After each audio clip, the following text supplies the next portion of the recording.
Di video ini saya akan mempresentasikan materi tentang conversational implicator.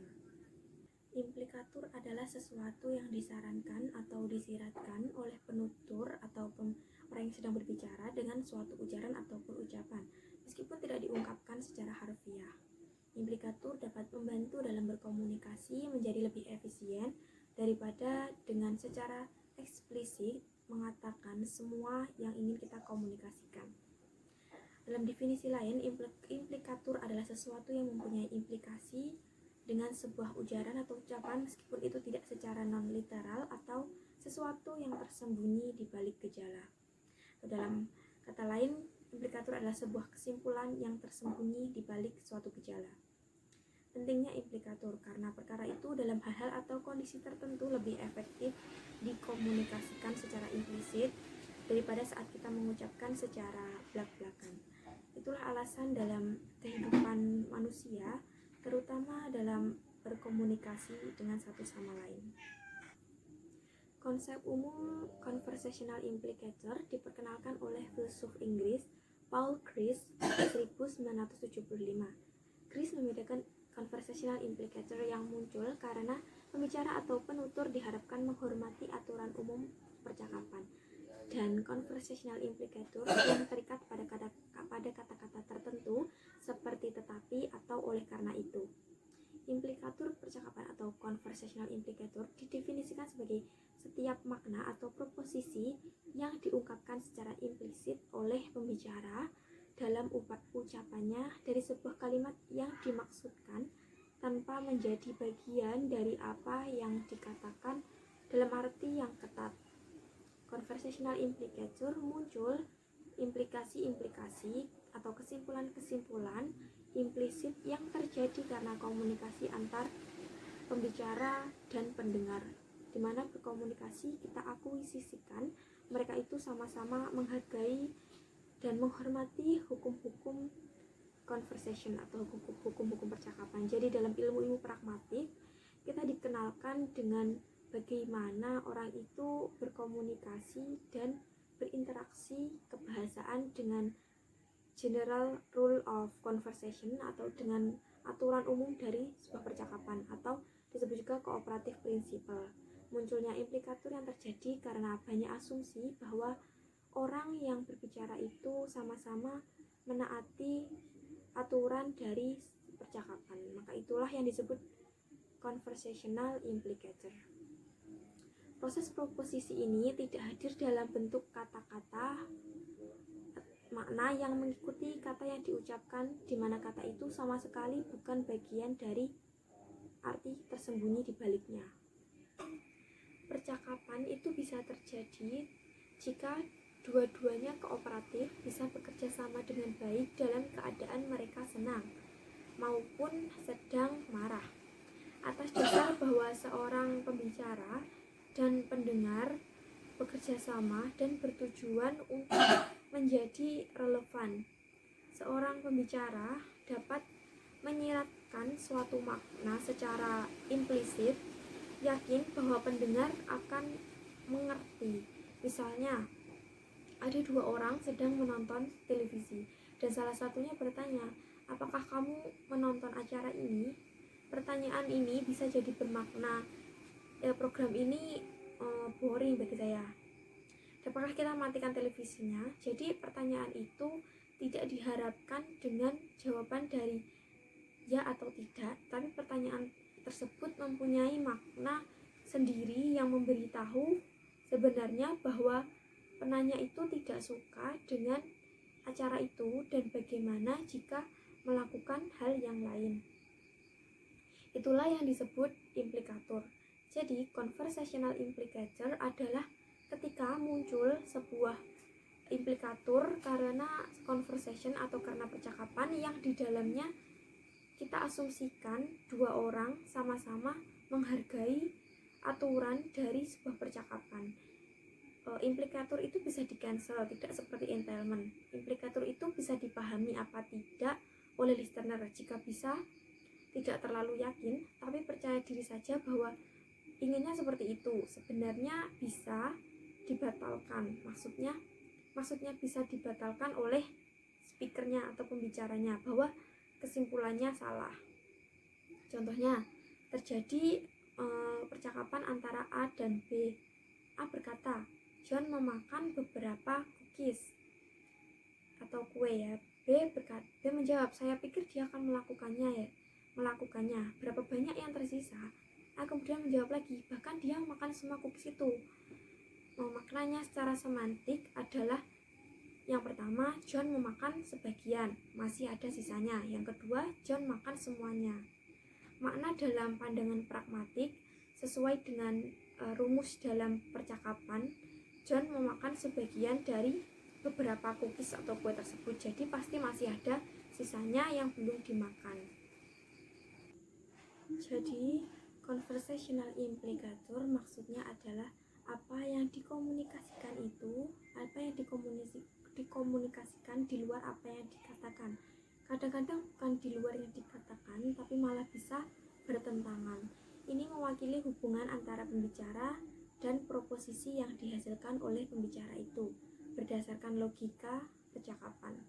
Contohnya ketika perempuan sedang marah, ditanya apakah kamu marah, tetapi perempuan itu menjawab, aku tidak marah. Munculnya implikator karena ada asumsi bahwa yang berbicara memang terikat dengan prinsip-prinsip kooperatif dalam melakukan komunikasi. Cooperative principle atau prinsip kooperatif yaitu prinsip ini yang membuat komunikasi berjalan dengan baik, sehingga meskipun ada pesan-pesan tersembunyi di balik kata bisa ditangkap oleh pendengar. Selanjutnya, cooperative principle atau prinsip kerjasama. Chris mengusulkan agar peserta dalam pertukaran komunikatif dipandu oleh prinsip yang menentukan cara bahasa, digunakan dengan efisiensi dan efek maksimum untuk mencapai komunikasi yang rasional. Dia menyebutnya cooperative principle atau prinsip kooperatif, yaitu membuat kontribusi percakapan Anda seperti yang diperlukan pada tahap di mana hal itu terjadi dengan tujuan atau arah yang diterima dari pertukaran pembicaraan di mana Anda terlibat. Intinya adalah be kooperatif dengan orang yang sedang Anda ajak bicara, atau bekerjasamalah dengan orang yang sedang Anda ajak bicara. Prinsip kerjasama adalah payung atau istilah yang memayungi 9 komponen yang memandu cara kita berkomunikasi. Jadi terdapat 9 komponen prinsip yang memandu kita bagaimana berkomunikasi. 9 komponen tersebut kemudian oleh Chris dikumpulkan dalam 4 kategori besar yang disebut dengan the maxims of conversation. Kategori tersebut adalah maxims of quality, maxim of quantity, maxim of relation, dan maxim of manner. Yang pertama adalah maxims of quality. Maxim of quality mempunyai 2 komponen, yaitu kalau kita berbicara dengan seseorang, jangan mengungkapkan sesuatu yang Anda yakini itu salah, atau jangan berbohong. Orang yang berbohong itu menciderai prinsip dari percakapan. Yang kedua, jangan mengatakan sesuatu yang kurang buktinya. Jadi kita harus mengatakan sesuatu yang ada buktinya. Yang kedua, maxims of quantity. Maxim of quantity ada 2 komponen. Yang pertama, apa yang Anda omongkan itu sesuaikan dengan apa yang diminta. Jangan kurang dari apa yang diminta, dan jangan melebihi apa yang diminta. Jangan memberikan informasi yang tidak diminta. Yang ketiga, maxim of relation. Ada 1 komponen, yaitu jawaban kita terhadap pertanyaan orang harus relevan. Yang keempat, maxims of manner. Ada 4 komponen menjadi jelas dan khususnya. Yang pertama, hindari yang tidak jelas. Yang kedua, hindari yang ambigu. Yang ketiga, singkat-singkat saja atau yang singkat. Yang keempat, tertib. Jadi ada 4 maxims yang mengandung 9 komponen yang berada di bawah cooperative principle atau prinsip kerjasama. Sekarang kita akan melihat bagaimana orang melakukan komunikasi dalam kehidupan sehari-hari. Bagaimana orang itu memperlakukan 4 maxims 4 maxim ini pilihannya ada 4. Dalam percakapan, pembicara dapat melakukan salah satu dari 4 hal yang berkaitan dengan prinsip kerjasama dan maxim. Yang pertama, pembicara mungkin mematuhi maxim. Ini adalah asumsi default. Bisa saja orang itu taat. Ini dinamakan dengan observe. Yang kedua, pembicara dapat memilih keluar dari maxim dengan menggunakan frase yang menghilangkan atau mengurangi efek dari maxim. Dan sinyal ini ke penerima frase ini disebut hedge.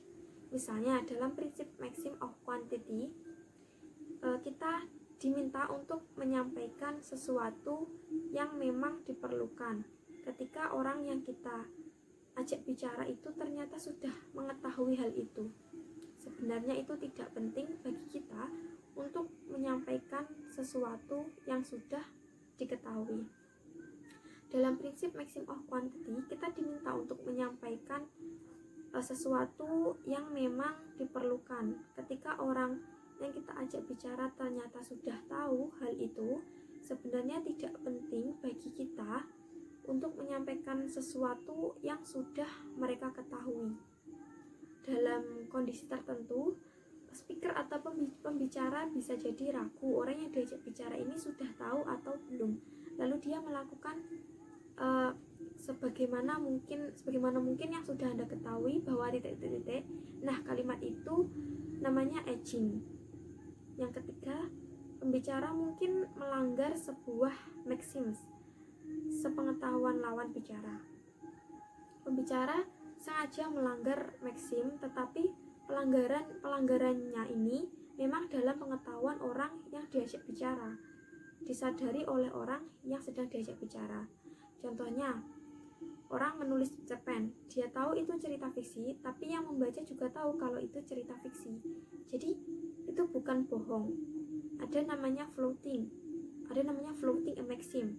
Contohnya, si A bilang, "Nak, kamu udah makan?" Yang si B bilang, "Ibu belum masak, Pak." Nah, itu kan tidak menjawab apa yang diminta. Pelanggaran maxim of quantity. Tetapi pelanggaran itu diketahui dan disadari oleh si bapaknya itu. Yang keempat, pembicara mungkin melanggar maxim, misalnya kebohongan, dan disitulah timbul speakernya violate in the maxim. Jadi dia berbohong, dia melanggar misalnya maxim of quality. Dia bertanya sesuatu yang dia percaya itu salah, tapi addressingnya nggak tahu. Jadi pendengarnya itu tidak tahu ini yang dimaksud berbohong, dan ini dosa dan melanggar prinsip kerjasama atau cooperative principle. Selanjutnya, opting out hedge. Contoh dalam maxim of quality, sejauh yang saya tahu, aku mungkin salah, tapi dalam maxim of quantity, seperti yang mungkin sudah Anda ketahui dalam maxim of relation, omong-omong, dalam maxim of manner, saya tidak yakin apakah ini jelas, tapi dalam maxim of quality, misalnya dia mengatakan sejauh yang saya ketahui, karena dia tidak yakin betul prinsipnya harus punya bukti dan seterusnya. Maka untuk menjembatani itu dia mengatakan sejauh yang saya ketahui, saya mungkin salah bahwa seperti yang mungkin sudah Anda ketahui. Itu termasuk pelanggaran maxim of quantity, tapi dia memberi jembatan atau relation. Tidak nyambung tapi dia kasih hedging. Setelah ngomong setelah membicarakan topik apa, dia kemudian membawa topik baru yang tidak ada hubungannya dengan topik sebelumnya. Atau manner itu kan be clear, yang jelas. Nah, dia itu tidak bisa menjelaskan dengan baik. Lalu dia menambahkan, saya tidak yakin apakah ini jelas, tapi dia mencoba menjelaskan, tetapi dia sendiri tidak yakin ini jelas apa tidak. Itu sebenarnya termasuk pelanggaran maxim of manner, tetapi tetap dia lakukan dengan ada edging. Terdapat perbedaan antara violating dengan floating maxim. Floating maxim contohnya, guru kepada murid yang terlambat datang ke kelas lebih dari 10 menit. Dia mengatakan kepada muridnya yang terlambat itu, kamu ini sangat tepat waktu. Selamat datang." Kemudian muridnya menjawab, "Maaf Bu, hal ini tidak akan terjadi lagi." Nah, itu termasuk pelanggaran maxim of quality. Mengatakan sesuatu yang dia yakin itu salah, tetapi muridnya paham sehingga meminta maaf. Violating berbeda dengan kasus ini. Yang terjadi adalah violating maxim. Contohnya, anak laki-laki sedang main game. Kemudian ibunya bertanya, "Apakah kamu belajar sepanjang hari?" Kemudian anaknya menjawab, saya telah belajar sampai sekarang." Nah, itu yang namanya bohong. Terdapat perbedaan antara conversational implicator O dengan conversational implicator F. Conversational implicator O adalah conversational implicator yang muncul dari mengamati maxim dan mengikuti prinsip kerjasama atau cooperative principle. Orang memperlakukan maxim ada 4. Yang pertama observing, yang kedua opting out, yang ketiga floating, dan yang keempat violating. Yang dapat memunculkan implikator ada 2, yaitu observing dan floating. Orang yang ketika berbicara dan pembicaraannya betul-betul observe the maxim, itu bisa memunculkan implikator atau conversational implicator O. Yang pertama maxims of quality, contohnya John meninggal minggu lalu. Implikator ditandai dengan tanda plus kemudian tanda panah. Implikator apabila mengatakan John meninggal minggu lalu, itu berarti pembicara percaya bahwa John telah meninggal sebelumnya dan dia memiliki bukti, dan itu yang dinamakan maxims of quality. Jadi jika orang mengatakan John meninggal minggu lalu dan dia ini mengatakan betul-betul langsung observe the maxims, itu berarti dia percaya bahwa apa yang dia sampaikan itu benar dan dia punya bukti bahwa itu betul-betul terjadi. Maksudnya John memang meninggal minggu lalu. Yang kedua maxim of quantity. Contohnya John memiliki 6 mobil. Implikatornya John memiliki paling banyak 6 mobil. Implikatornya dalam pandangan pragmatik, jika ada orang yang mengatakan begitu, berarti itulah yang John punya, yaitu 6 mobil. Meskipun secara semantik, jika John punya 20 mobil pada faktanya, lalu dikatakan John mempunyai 6 mobil, tetap benar dalam semantik. Namun, dalam prinsip komunikasi yang seperti itu tidak benar, karena dalam prinsip komunikasi itu orang yang diminta untuk menyampaikan apa yang diperlukan, tidak kurang atau lebih. Dalam prinsip maxim of quantity, jika memang orang itu betul-betul observing the maxim of quantity, ketika ia mengatakan John memiliki 6 mobil, maka implikasinya adalah John memang punya 6 mobil, atau John paling banyak memiliki 6 mobil. Yang ketiga maxim of relation atau relevant. Dalam implicator O, dalam conversational implicator O, jika kita melihat jawaban sudah relevan dengan pertanyaan, contohnya A, contoh A dan B ya. A bertanya jam berapa, B menjawab museum belum dibuka. Implikatornya setidaknya sebelum museum biasanya buka, maka dapat diambil kesimpulan bahwa jam yang sekarang ini sebelum setidaknya setiap kali museum biasanya dibuka. Jika misalnya museum buka jam 9, berarti sekarang ini belum jam 9. Nah, yang keempat maxim of manner. Salah satu komponennya adalah be orderly atau yang urut dalam mengatakan sesuatu. Contohnya, John mencuci tangannya dan makan siangnya. Yang pertama John mencuci tangannya, lalu selanjutnya John makan siang. Implikatornya John pertama-tama mencuci tangannya dan kemudian makan siangnya, dan kemudian makan siangnya. Conversational implicator F adalah conversational implicator yang muncul karena melanggar maxim, tetapi tetap mengikuti prinsip kooperatif atau cooperative principle tersebut. Sebenarnya orang yang sedang berbicara itu melakukan floating, namun tidak melenceng dari cooperative principle. karena orang yang diajak bicara tahu kalau itu adalah flouting the maxim, jadi tidak ada penyesatan. Yang pertama, pelanggaran the maxim of quality. Pelanggaran maxim of quality, contohnya kamu sangat pintar, tapi dalam kondisi tertentu itu menyiratkan bahwa dia tidak selalu pintar. Implikatornya kamu tidak pintar sama sekali. Yang kedua, pelanggaran maxim of quantity. Contohnya, percakapan ibu dan anak. Ibu bertanya, apakah kamu sudah menyelesaikan pekerjaan rumahmu? Si anak menjawab, saya telah menyelesaikan aljabar. Implikatornya, saya belum menyelesaikan bahasa Inggris. Kemudian ibu yang menjawab, oke, selesaikanlah bahasa Inggrismu juga. Pada intinya jawaban si anak itu tidak langsung straightforward, tetapi dia menjawabnya masih muter-muter. Tetapi ibunya mengetahui bahwa dia mengerjakan PR-nya, mengetahui maksud anaknya itu, dia mengerjakan PR-nya meskipun dia punya beberapa PR lainnya. Yang ketiga, pelanggaran maxim of relation, tapi masih kooperatif. Contohnya, percakapan John dan Mary. John berkata, Susan terkadang bisa menjadi sangat menyebalkan. Kemudian Mary menjawab, oh hari yang indah. Implikatornya, orang tidak boleh berbicara buruk tentang orang di belakang mereka, tentang orang lain di belakang mereka. John membicarakan Susan, kemudian Mary menjawab seperti itu. Dalam artian, dia tidak mau membicarakan Susan atau membicarakan orang lain, karena itu adalah perbuatan yang buruk. Kalimat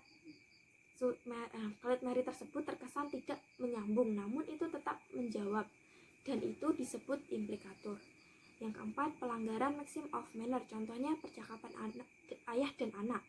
Ayah bertanya, siapa yang memecahkan vas bunga ini? Kemudian anaknya menjawab, salah satu dari anak bapak. Implikatornya adalah, saya tidak mau mengatakan tentang itu. Jawaban si anak itu tidak langsung atau masih muter-muter. Pelanggaran atas kooperatif prinsipal, dan itu diketahui oleh orang yang diajak bicara, sehingga timbul yang namanya conversational implicator F. Sekian presentasi dari saya, mohon maaf jika ada salah kata dan pengucapan. Terima kasih. Wassalamualaikum warahmatullahi wabarakatuh.